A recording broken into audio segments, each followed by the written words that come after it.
Do you feel that in a time when we are more connected than ever, we are drifting away from real human connections, especially to ourselves? I do. Hi, I'm Leticia Latino, and I want to invite you to join me and my very inspiring guests in exploring ways to reconnect to your essence, to your definite purpose, to what makes you tick.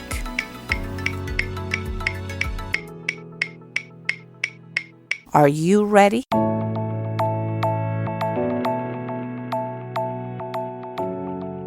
Hello and welcome to episode 50 of Back to Basics, Reconnecting to the Essence of You. Yes, you heard correct. This is the 50th episode of Back to Basics. I cannot even believe it myself. And when I was reviewing who did I want to have as a guest for this very special episode, there was only one name in the long list of interviews that I had scheduled that I wanted to bring on, and that is top USA Paralympic athlete Ryan Boyle. Ryan has an amazing, inspirational story. Tragic indeed. At the age of 9, he was hit by a truck at a friend's birthday party, and he was given no chance of survival by many who recognized the dire condition he was in. After awakening from a 2-month coma, he spent the next 7 in an intensive rehab hospital in New York. And I'm going to let Ryan tell you the rest of the story. Hello, Ryan. Welcome to Back to Basics. Hi, it's great to be here. How are you? I'm very good, thank you. And I've become a fan through reading your book.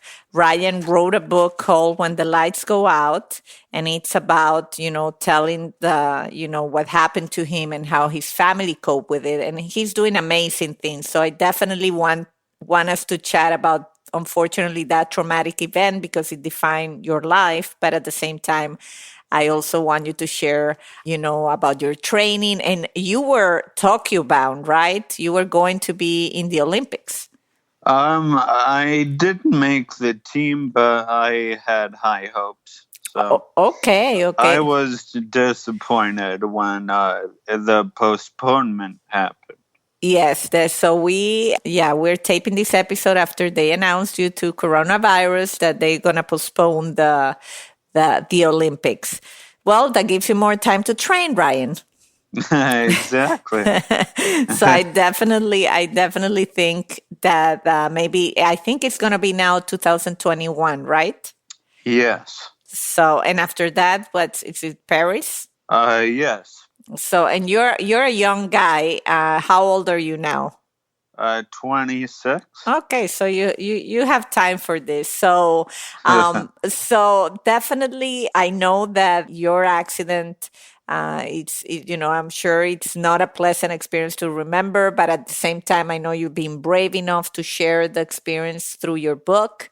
And so I want to go through it a little bit so that the people out there in my audience can see the amazing journey, how you have turned a very, very bad situation into something that is driving you into the great man you have become.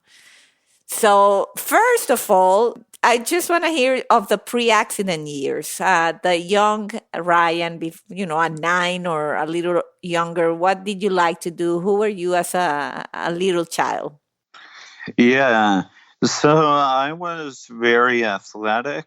I loved to be outdoors.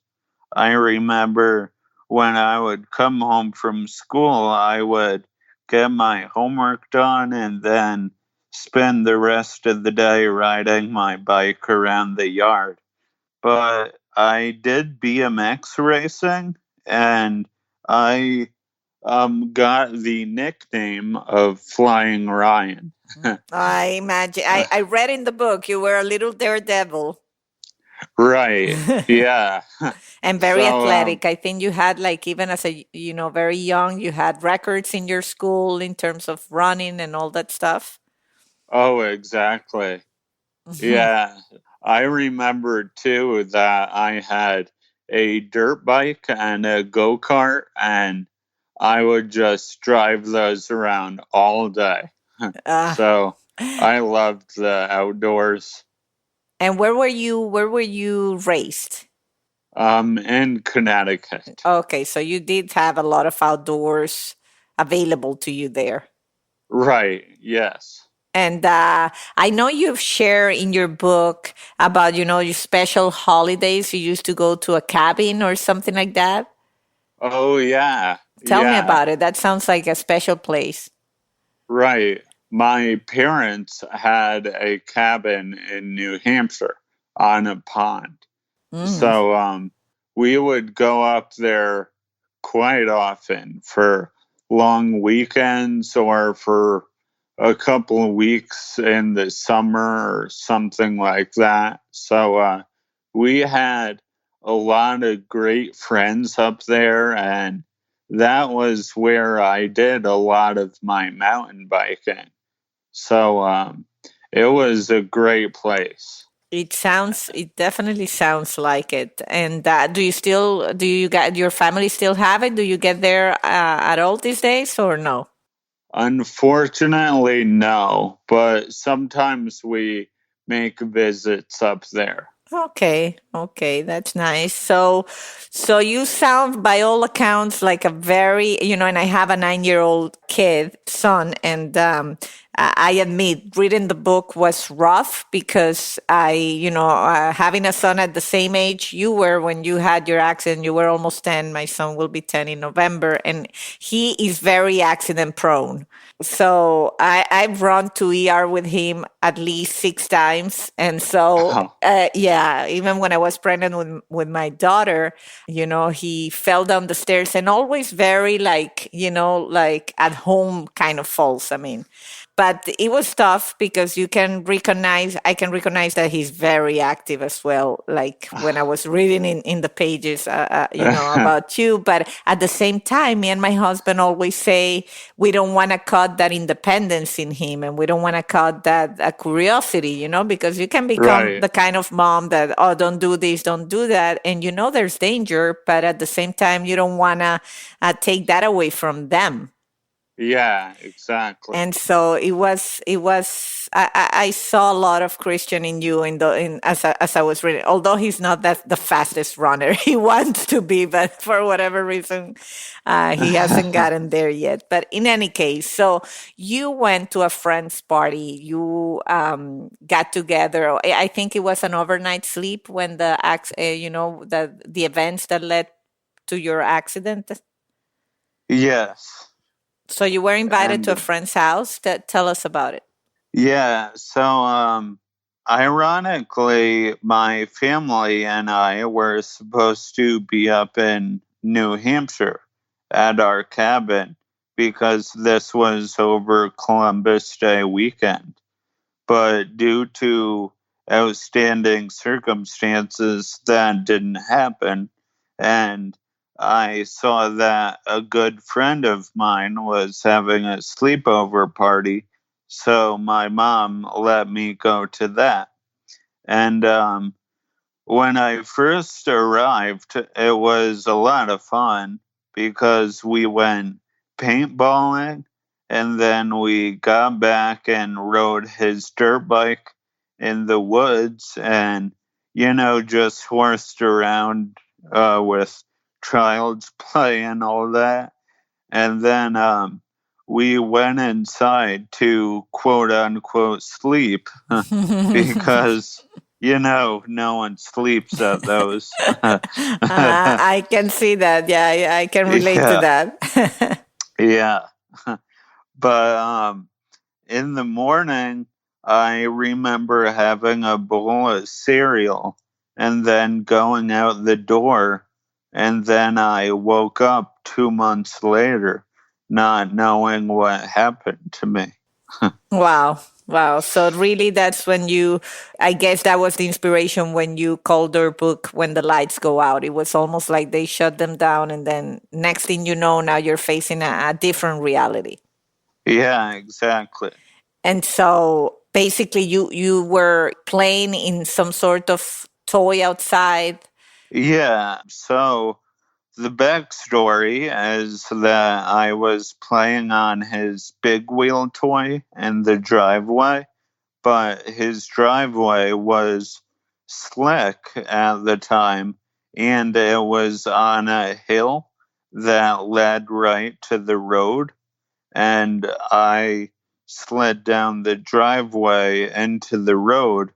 And since it was dirt, the speeding pickup truck could not get traction to brake in time before it hit me.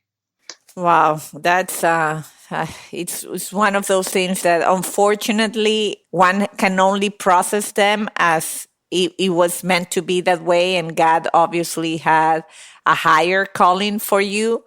But I'm really sorry that that had to happen to you. And I know that that in the book, after the accident chapter, so to speak, your dad is the one that actually takes over on the book, and I love how you guys did that and allowed your dad to also share with the reader what happened next. And obviously I encourage anybody that wants to be inspired by Ryan and what he has achieved to pick up the book, because it's really, there's a lot of wisdom on the book. But I admire your parents. I mean, obviously what they went through. And I know they're one of the things that took them through those first moments when you were in surgery and no one really knew what was going to happen is I guess they have like a lot of support from the priest on the town. I guess they are religious. Right, Yeah, because yes. they had like four people, and that comes in handy. I went to school in like what is a non school, and for 17 years, pre-K to high school, and I have to say that in all my tough moments, it's always been handy to have that group of nuns to call upon, Yeah, right? yeah, right, And I know there was a group of nuns that also took a big interest in you. right, yes. What was it? Is that the Saint Teresa? Mother St. Teresa's Order Okay. in Bridgeport, Connecticut. Wow, that's amazing. And they, for what I read, they would come to the hospital and pray over you, and your vital signs would show, even if it for a brief moment, like improvement. Yes, exactly. And the medical staff could not explain it. That is amazing. I'm religious, so to me, when I read these words and that you wrote, it's almost like definitely God has a mission through you, and that's very admirable. Thank you. Yeah, and so I know that the road to recovery was very difficult. I know that you at some points you couldn't even speak, correct? Yes, right. So listening to you today, it's quite amazing. Thank you.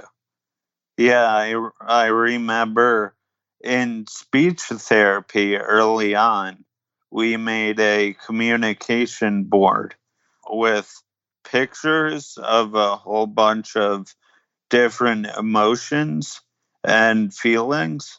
So my dad would actually have to guide my arm to the picture that I was feeling. And this board was taped to the tray on my wheelchair. But he had to guide my arm because I didn't have the strength to do it myself. Wow, that's amazing. So yeah, I imagine your parents must be so proud of you. I mean, you must be proud of you, but having seen all you have achieved, and it seems to me that even doctors, like a lot of people, and probably I guess it's human nature, when you've seen many people fail on the same task, and then you have one impressive young boy that really you surpass everybody's expectations every time there was a challenge, that you really had an impact on these doctors and these medical staff. I did, and thanks for noticing that. Yeah, it takes determination. I mean, I imagine if you're a doctor and you've seen this over and over, it's hard not to tell the parents, most likely this is not going to happen or he's not going to make it. Sometimes we feel when it's our family and loved ones, we say, why do they have to say that? Give us hope. But at the same time, if it's the minority that really makes it through and has a success story such as yours, it's also hard for them. Right. Right. So well, yeah, go. Like, I remember one of the last times I met with my neurosurgeon, he said at the end of our session, my advice is to take no one's advice. Because, I have just surpassed what really anyone has said. You were establishing your own limits. Exactly. Yeah, there's a part in your book, actually, now that you mentioned that you said being with people who would allow me to take chances was as important to my success as all the private therapy sessions my parents had to pay for. Yeah, definitely. So I imagine that people that were around you that say you can do this and that would allow you to try were really crucial. Yes. That's amazing. I think that that's something that we can take in any circumstance, not only in yours or something so drastic as yours. But I once heard a TV station. It's a radio station in Italy. It's a religious radio station, and it was this nun giving advice. And my son was very young at the time, 4 or 5, and she was saying, any help, any unoffered help can become a handicap to the person that you're giving it to. Basically, if they don't ask you for help, don't give it because it might become a handicap for that person. And I live by that as a mom. And I see it when my kids struggle with something, the instinct is to help. Yeah. Right? Yeah, right. But then if you don't do it and you let them figure it out, then really they have to figure it out. And so you had to figure it out in the worst possible way, unfortunately. I did. Yeah, but it definitely shaped who I am today. Definitely did. And I know probably going back to school, you sound like a very smart kid, and I'm sure that going back to school was challenging. What can you share about those days when you had to go back to school and see your friends again and try to adapt to the new circumstance? Yeah, well, as you said, those days were not easy by any means. I remember a lot of my friends from before the accident, they alienated me. They didn't know how to act around me or anything like that, which really hurt. I imagine. But I developed a great way of just making new friends and all. And like I previously said, that definitely shaped who I am today. But I also remember trying to relearn how to walk. So I would be strapped into a four-wheeled walker going class to class. So it was embarrassing, and it took a lot of mental courage to actually go to school. And I remember my aide was really my only friend at times, but luckily we got along really well. But there were a lot of frustrations and all things that I had to do for therapeutical reasons that I just did not like. I imagine. And I could not predict, but I could infer that one of the elements to your success, besides amazing parents, obviously, was your brother. So the family nucleus, it sounds that is very tight. Yes, definitely. And your brother, is he older or younger than you? He is older. Older. And tell us about him and how he helped you through that process. Yeah, so He was in high school at the time, and of course, it was a lot for him to deal with. And he was alone for many nights and all because my parents were up at the hospital with me. But I remember some of our extended family helped take care of him. I remember like when I came home on home visits from the hospital, he would actually carry me up the stairs to his bedroom. And since he had bunk beds, I would sleep on the bottom one. And I would be hooked up to a feeding tube that made this obnoxious noise all night long. Mm. And he had to endure it. And I gotta say that he definitely was a trooper going through what he did, but he really stood his ground, and we have just been very close ever since. And he actually works in the bike industry Mm. today. Okay. So I ride the type of bike that he works for. Awesome. That sounds So like a match made in heaven. yeah, yeah, exactly. So it's pretty cool how everything's intertwined. It's amazing when you look at it, because when you think that one of the things that you enjoy the most, it was riding your bike, and I'm sure that now, of course, it's maybe different. Is it different kind of bike that you ride, or if, I'm sure it's somehow adapted, but still a bike, and you can still go fast. Oh, definitely. Yeah, but it is a bit different, being that it has an additional wheel. So it is a tricycle, which I call a trike Okay. because I don't want to be deemed as an adult racing a tricycle. Yes, track sounds cooler. Yeah, exactly. But for the most part, it is a regular two-wheeled bike that I pedal with my legs.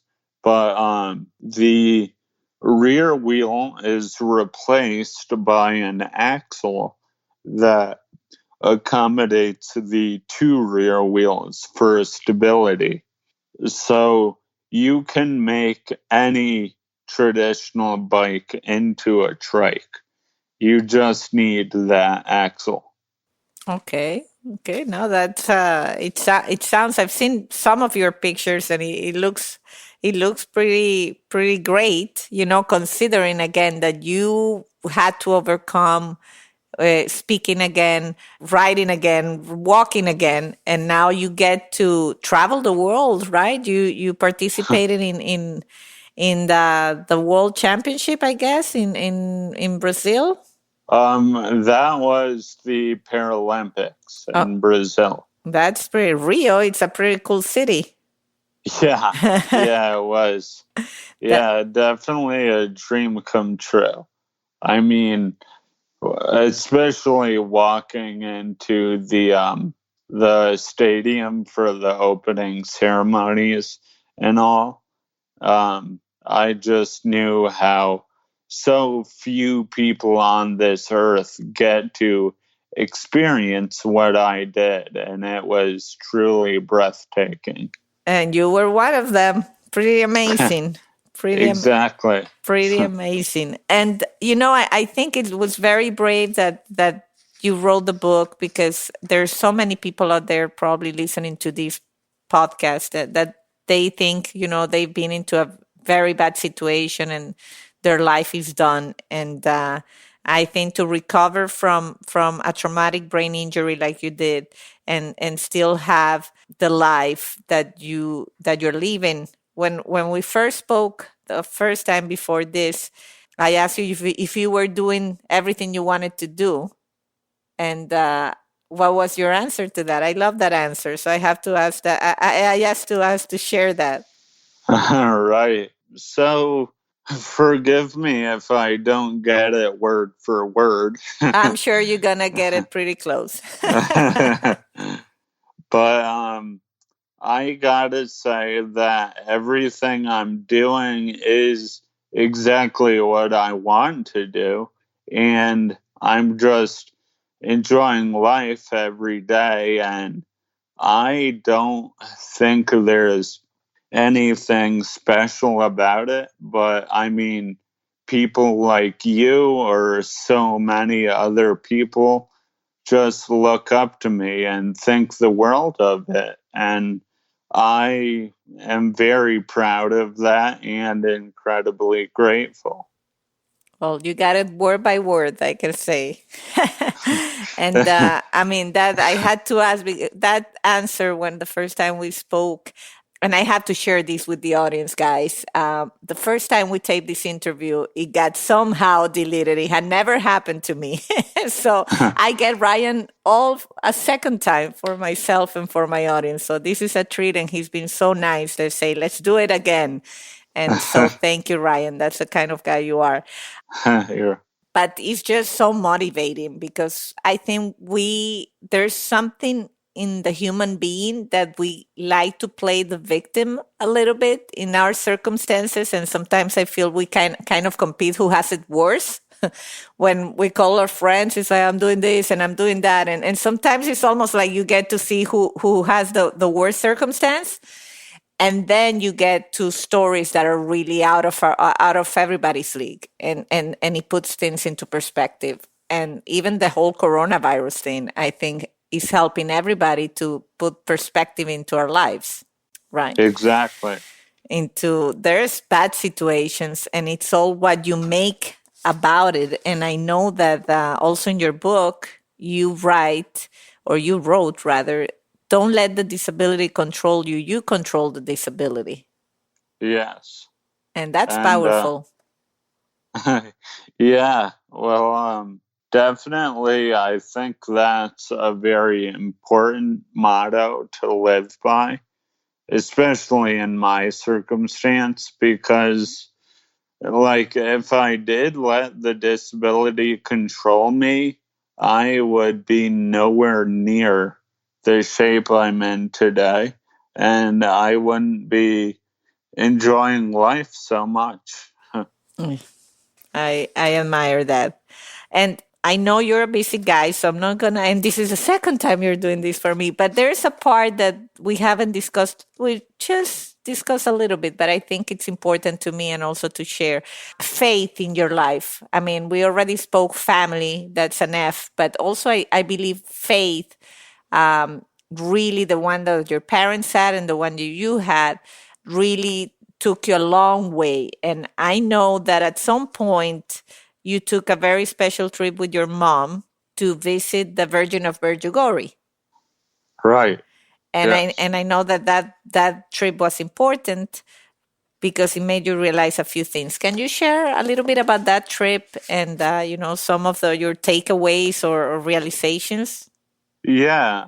So I remember vividly that I was doing a 5K walk for the town at the time that my parents mentioned that there is an anonymous benefactor who would like to pay for my mom and I to go to Medjugorje. And at this time, I was very mad at God, not knowing why He would do this to someone so young. And I really didn't want to hear any more about this, and I didn't want to go. But ultimately, I did because I couldn't really say no to my mom. Yeah. And fortunately, I did go because, as you were saying, it was a very pivotal point for me. And it was great for my realization on why this happened and how great God is and how powerful He is. Because the whole week I just saw people that had an extreme faith. Like, there wasn't necessarily anything tangible for them to believe in, but these instances would happen where they just knew there was a higher power at. And one of those, which arguably was the most powerful, was an exorcism. It was at the top of Apparition Hill, which is where the Virgin Mary first appeared to the visionaries back in the 70s. And there's a statue of Mary up there. And then we were told that we really aren't allowed to talk on the mountain because it's a very holy place. So we got to the top and we just heard a bunch of chanting. And immediately, being an eighth grade kid like I was, I'm just thinking, ooh, someone's going to get in trouble. But I later found out that they were all chanting the Hail Mary, and there was a possessed woman at the foot of the statue, and there were a couple priests in our group, and others went to help hold her down and all that. And the priests prayed over her, and I stayed back because once you see that, you can't unsee it. Of course, I don't blame you.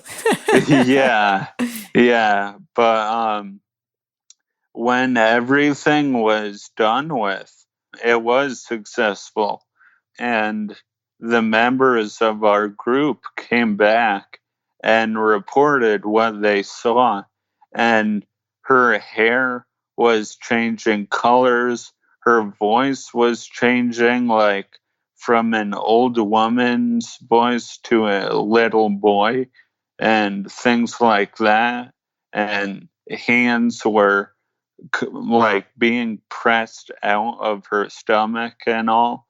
So it definitely sounded like something I'm glad to not have seen. I was about to say, sounds like you made the right call. Yeah. But yeah, it's just things like that. And there was another instance. It was not as mortifying as that. But it was an apparition of the Virgin Mary. And she only appears to the visionaries. So she told one of them where she would appear and at what time and all. And then that those words are relayed to the community in the newspaper, so everyone gathers at that location at the date and time the next month or whenever it is. And this day it happened at a drug rehab center, and the stage was slightly lit, and then at the exact time the visionary walked in, went onto the stage, and kneeled down while looking up in a trance-like state. And that lasted for about 15 minutes. But it was truly remarkable how many people were there. and some people actually camped out in the front yard overnight just to get good seats. So it was amazing to see how faith just drew all these people to this location. Wow. No, I have never been there, but it's definitely in my bucket list. Because my family in Italy is very devout and they go every year. And it's really, I know it's a transformational experience. And for what I read, it also gave you clarity on your own situation. Right, yeah. So a lot of locals came up and hugged and kissed me. And of course, I thought it was weird at the time. But I later found out that they were doing that because they saw God in me. And that really resonated on me. So I thought about it more, and I really had an epiphany that this happened, and God will never give you too much that you can handle. So He is helping me get through this, and He let me survive for a reason. And it's up to me to figure out what that reason is. Yeah, it's amazing that your clarity. It's really is what inspires me every time I talk to you. The clarity into your mission, and because you do have many exciting things going on. What is Ryan working on right now besides training? To keep competing. What other projects you have? Right. So, I guess the biggest of which would be my second book, Okay, which is called The Fruit of All Evil. And love the name, by it's, the way. thank you. Yeah, I try to make it interesting. Yeah, definitely it's interesting. Yeah. So it's about my training and going to school full time and moving out to Colorado and my racing experiences and all. But I'm actively looking for a literary agent for that to take the next steps. Hmm. That sounds Um, exciting. yeah, definitely. I'm excited for it because I was able to write the whole thing Wow. because I was conscious for the whole thing. Yes, yes. I see. Having read your first book, I see what you're saying. Right. Yeah. That's very good. I know you do also. I mean, and I feel honored because you've been interviewed by CNN, by a lot of the big names media. So that goes without saying. To thank you for giving me the time twice. And I know you do some speaking, right? Right. Yes.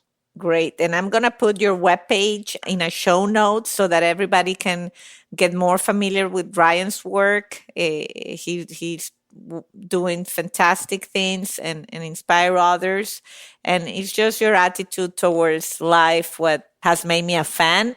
He even, guys, autographed my book and with the note, Leticia, persevere and shoot for the stars. So that's very special, Ryan. Thank you so much. Hey, you're welcome. And coming from someone that has endured what you have endured, it's definitely something that I will cherish and look upon every time I feel that I get it a little hard. Yeah, I hope you do. Thank you. And I wish you all the best. Thank you for being in Back to Basics. And I wish you really the best of luck. And I look forward having you again on the show. Maybe when you win one of those Paralympics medals. Oh, yeah. Yeah. That would be a good goal. Definitely. Yeah. Well, I already have a silver, so Hopefully, when we talk next, it'll be when I'm holding my gold. Okay, well, hopefully not when we talk. I hope I keep talking to you, but when you're buying back to basics, definitely. I would love to have that as a goal, as a vision for you Yeah, and your for sure. success, or when your next book is out. Yeah, so much. Okay, Ryan, thank you so much and keep safe, okay? Yeah, same to you. Thank Thank you. you. Take care. Bye. Bye bye. And until the next time.